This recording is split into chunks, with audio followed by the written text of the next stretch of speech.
All right, y'all, how we doing today? Welcome to the third installment of the Fourth Down Forum podcast. I do want to apologize for not recording an episode or uploading an episode Monday night. I had a family emergency and situation that I was dealing with that I will talk about more in detail at the end of the episode. But for right now, I'm grateful to have y'all back. I'm really glad y'all are watching and enjoying the show. We have a new logo courtesy of my brother. You may have seen it over on the Twitter page. It is now the logo up on the YouTube channel when you click on here. So we're still tweaking and reworking the page. I hope y'all like the logo. My brother, he did spend some time working on different logos, and it was the one I liked the most. So that is going to be the logo going forward. A lot better than the logo I had for my previous channel. Same designer. He's come a long way. That said, we got some news to get into. The big one, this is going to be a very NFC East heavy themed episode. So if you're not a fan of that team or that division, pardon my French, I'm not sure what to tell you. Biggest news coming out of that division, or let's start with the Commanders first. The Commanders have been sold. I believe last time I checked and looked in on this, it was a record 7 point something billion dollars. Dan Snyder obviously selling the team. I know the group that owns the Commanders now. One of the people backed in that is one of the former Lakers, which is my basketball team, Irvin Magic Johnson. So it's really, my thing on this is, I know there's been a lot of speculation on, are they going to change the name of the team? I don't think they would do that, given the fact that they've already been through 3 different name changes, if you want to get technical with it. We went from the Redskins, I'm just using that for name purposes, to the football team, to the Commanders. I don't think they want to go through a 4th name just to have to redo everything. And people were like, oh, but they want to cut all ties with Dan Snyder. There's different ways to go about doing that, right the wrongs. First off, starting with that god awful Sean Taylor memorial that was debuted last year. Fix that. And I mean, revamp it completely. Give the man a damn statue. He deserves it, if we're being honest.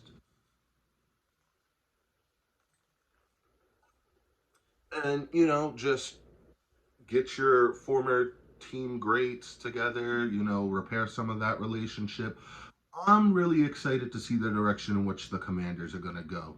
Obviously, I'm familiar with them. They're not in my division. I'm a big Ravens fan, but every time they play us or any of the 2 teams in DC and Baltimore play, it's always referred to as the Battle of the Beltway. It's really, like I said, it's going to be really exciting to see which direction this new Commanders regime goes in, and we'll see what happens. But that said, sticking with the NFC East, and I think y'all are going to like what I'm going to name the title. At least you NFC East fans are going to like what I'm going to name this episode. So, sticking with the NFC East. Give me just a second. Trayvon Diggs, as of today's recording, got a fat payday. Massive payday. He raked in a new 5-year contract that was worth $97 million. Now, I've said my piece on the Cowboys. I don't necessarily hate the team. A lot of their fan base rubs me the wrong way. This is not new news. One of my best friends is a Cowboys fan. I don't really have no beef with him, and he knows that. But a lot of the other fans, especially in the store where I work, because I work for a sports company or a sports memorabilia company, we have customers come in every year. It's the Cowboys. This our year. We're going to the Super Bowl. And I'm like, and then you put the Madden controller down, bud. But that said, I'm excited for Diggs. He is a ball hawk corner. He is improving vastly each year. It'll be excited to see what he does on that defense. The Cowboys, whether y'all like it or not, they are a top 10, if not top 5 defense in this league. So they are going to be extremely scary to watch on the defensive side of the ball. So also sticking with the NFC East, Saquon Barkley agreed to terms today on a one-year deal worth up to $11 million. Now, the previous night before this, and I was actually wanting to cover this topic on the podcast, the running backs organized a Zoom meeting to discuss their unfair pay and stuff like that. And I know in previous episodes I said pay your running backs. Sean, glad to see you listened and you paid your guy. Now, is it only a one-year deal? Yes, but that avoids a lot of tension. It avoids a lot of tension. It makes Barkley will be reporting to Giants camp if he hasn't already. So it's really exciting to see the direction in which the New York Giants are going to go with this new, I would imagine his mood is a lot better than what it was. I know when the Ravens were dealing with Lamar's contract situation, there was you could tell there was animosity and tension there, but it cleared once he got the contract. So excited to see what the Giants are going to do. I don't think we have anything on the Eagles end, if I'm being honest. So that said, now that we've covered all that, let's get in. And there is one more extension that we're going to talk about later in the episode. So my thoughts on the running back meeting. I want to give my take on that too, because I did have that written down. I think it's a good forum, whatnot, to have that discussion, to see where you go from there to getting your backs paid. Now, obviously, not all running backs are going to get your top guy money. Guys like Chubb, guys like Saquon, yes, those guys deserve their money. And in the other backs that were in that meeting, they deserve their money too, but it's not going to be to the extent of a Saquon or a Nick Chubb. And that's just the harsh reality of it. I know newly acquired Ravens running back, I was reading up on this while I was at work this morning. He said that if he could do it all over again and switch positions, he would, because the running back market has diminished. I'm not disagreeing with that at all. I think, the first big, piece where we saw the market isn't really where it should be for running backs was when Le'Veon Bell held out to try and prove his own. And then he ended up with the Jets, and that was just a whole... But yeah, that said, speaking of running backs, the Bills running back, I'm not sure if I'm going to pronounce his name right, and I do know what I'm talking about here. He hurt himself, I think it was Naheem, I don't know the last name, I know it was Naheem something, and it's going to click as soon as I get off of here. But he hurt himself on a jet ski. This was no fault of his own. It was another passenger, if I'm not mistaken, on a jet ski that clashed with him, and he is going to be out for the season. So I wanted to mention some potential running backs that are on the free agent market that could replace him. Now, obviously, the big market guy out there right now, just like Hopkins until last week, was the big market wide receiver. Dalvin Cook is out there, but the issue with Dalvin Cook that could arise for the Bills, do you want to spend that much money on your running back, on a running back? That may not even be the answer for more than a year. Now, I know Zeke's out there still, and a lot of people are going to say Zeke has nothing left in the tank. That may be true. It's the harsh reality of it. That's why Pollard's on the tag right now. Pollard's where he's at. He's still in Dallas. My boy, LSU, former LSU running back, a.k.a. Playoff Lenny, also known as Leonard Fournette. He would be my favorite guy to go to the Bills and have a career resurgence. I would like to see him sign with a team. He is one of my favorite backs. And when we signed Melvin Gordon, I was like, Fournette's out there though. And I know some people are going to be like, yeah, but he's up there in age. Who cares? Some backs can still produce at that age. Look at what Mark Ingram was doing freaking a few years ago for us. You can't just sit there and be like, oh, this is this and this and this. So we also have some fashion news. The Colts debuted their Indiana Night jersey and helmet. First of all, y'all know the history with the Colts and Baltimore.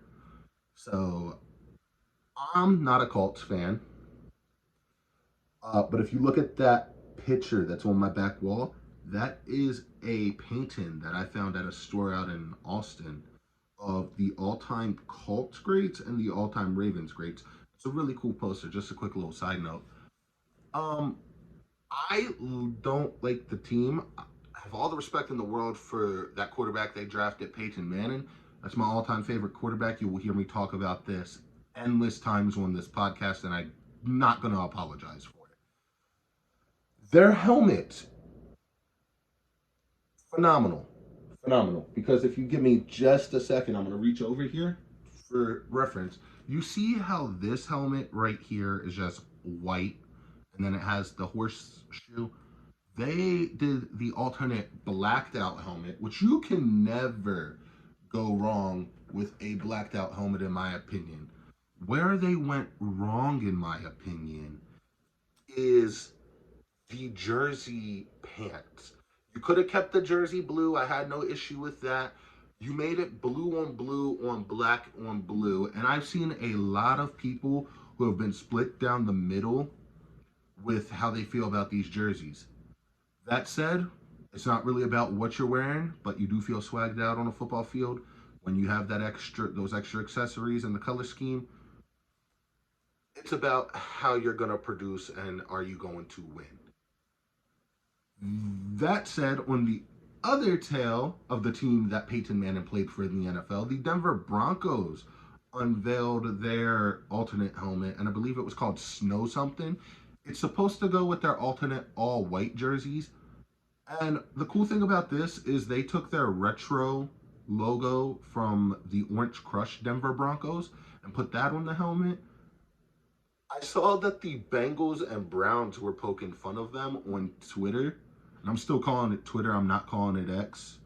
Just putting that out there now. It's stupid. They were poking fun on social media and making fun of this helmet or teasing a little. And I found that funny. So other than that, it's gonna kind of be like a football heavy episode, to be honest with you, because that's what we're ramping up for. So I gave you that. A lot of players in the NFL, right? They're reporting for camp and whatnot. So one of the first interactions we're getting are of players' Madden ratings. I'm gonna put this out there from an unbiased standpoint. You have Justin Fields rated too low. He shouldn't be a 77. If anything, give him an 80 to an 82. It's not the best. It's not the worst. Jalen Hurts, the man that had similar stats, second in MVP voting behind Mahomes, and also was in the Super Bowl with Mahomes, is only an 88. I feel like y'all could have been generous there, and you could have bumped his rating up to at least a 90. There are some other guys who were like, oh, my rating's too low, my rating's too high. It is what it is, you know. I know Lamar came out on Twitter and was like, well, I'm just going to go and edit my player to 99 and change a direction, which, fair. That, other than that, this one hurts a little bit. Free agent quarterback Marcus Peters has agreed to terms on a one-year deal with the Las Vegas Raiders. Now, there have been rumors all off-season heading into training camp that there was animosity between Marcus Peters and Coach Harbaugh. I'm not sure if that's true. I don't have the scoop there, but if it was, it sucks to see you go, Marcus Peters. I know I was defending you. I was like, we're going to be regretting this move come October because the Ravens, why they have depth at corner outside of Marlon Humphrey and Rock Ya-Sin, who does the Ravens have? I mean, Pepe Williams, nice, but, I'm not really sold on these other guys that are corners. Brandon Stevens, I think they said we're moving him back to safety, and I'm like, nah, keep him at corner. We can never have enough corners. That's my take on that. And then, the NFL top 10 list came out. My issue with that, there's really only one issue, and it's why, for the past 10 years, the NFL has aired the NFL Top 100 Player list on NFL Network.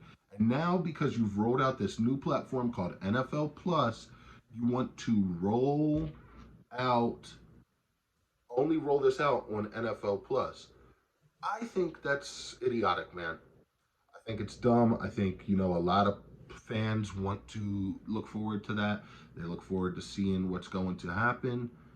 And yeah, so there's another thing I almost forgot because this just broke today as well.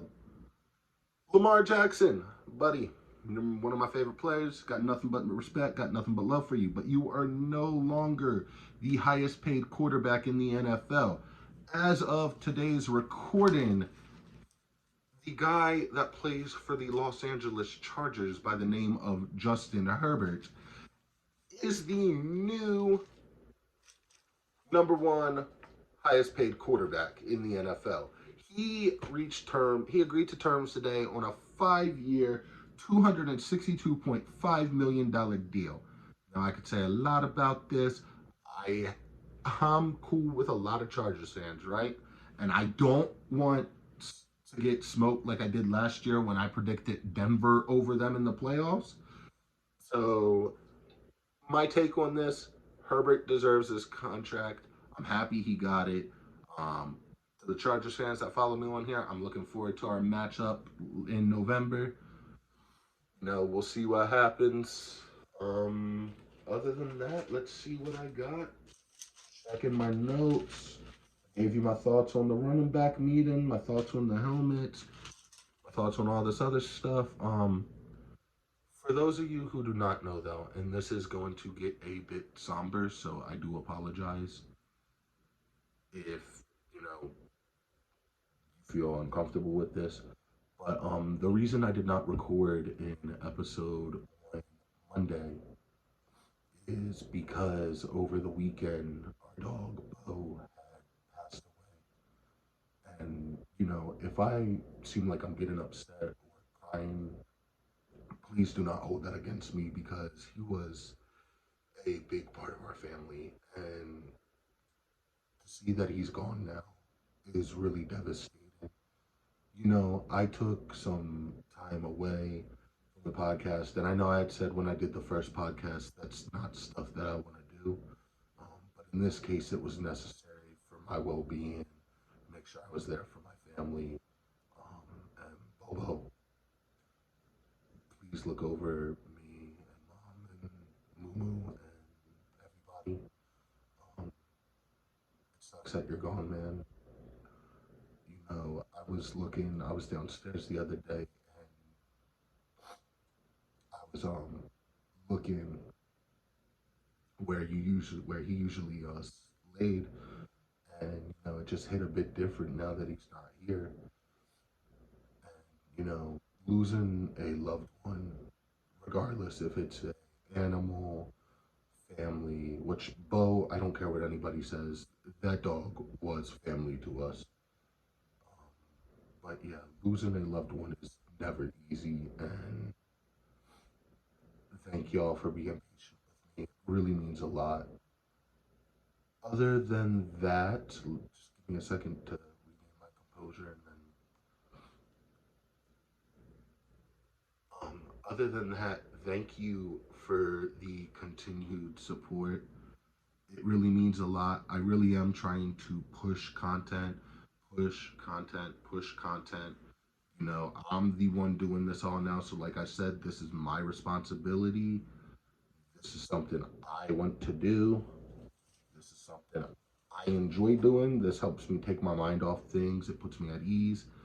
I'm really into sports. It's my passion. I was going to school, and I still do at one point want to pursue going back to school for sports and radio broadcasting, which is it's the reason I have this podcast, to be honest with y'all. You will be seeing more guests on here. I don't know when that will happen, but it's in the works. I already have one person booked for the show. That may happen in August. It may happen in December. We haven't got exact details yet. That said, This weekend's gonna be a bit hectic because it is my mom's birthday weekend, and we will be doing stuff for that. But I didn't want to leave y'all without an episode, so I will probably upload this one Friday. I'll probably record another one Thursday night. And to be fair, that's probably going to be something light, like something along the lines of best fashion takes in or best uniforms in sports, or showing off my hats or something like that. One more thing before I log off for the day. The Tennessee Titans own the rights to the Oilers uniforms, right? We know this. So at first glance, when they rolled out the picture and whatnot, I was like, oh, cool, this is very well detailed. Da da da da da. The Titans are not using the Oilers logo, which you could chalk that up to maybe it's a respect thing, or some people may look at it as disrespect. I personally found it weird that they're just going with the color scheme and the not using the Oilers logo, because the Oilers are a big part of history for Houston. And another thing, to those of you getting mad at Warren Moon for being excited about seeing his former teams, and yes, I mean the color scheme because he played for the Oilers with the Titans, get off that man's back. He has given nothing but his determination, his sweat, and his tears to y'all. And y'all are gonna start beef with him over him being happy to see his old color scheme? Like, get out of here. But seriously, thank y'all for watching. Make sure you like, make sure you comment, make sure you subscribe. It really does mean a lot, and it's kind of I don't want to say ego, but it's a confidence boost for me because it means I know that y'all are enjoying what I'm putting out there. And, I want to get this podcast big. I want it to be something I can do where I can bring in revenue from it, where, yes, it's something I enjoy, but you know what they say. If you're good at something, never do it for free. But with that said, I will see y'all on Sunday.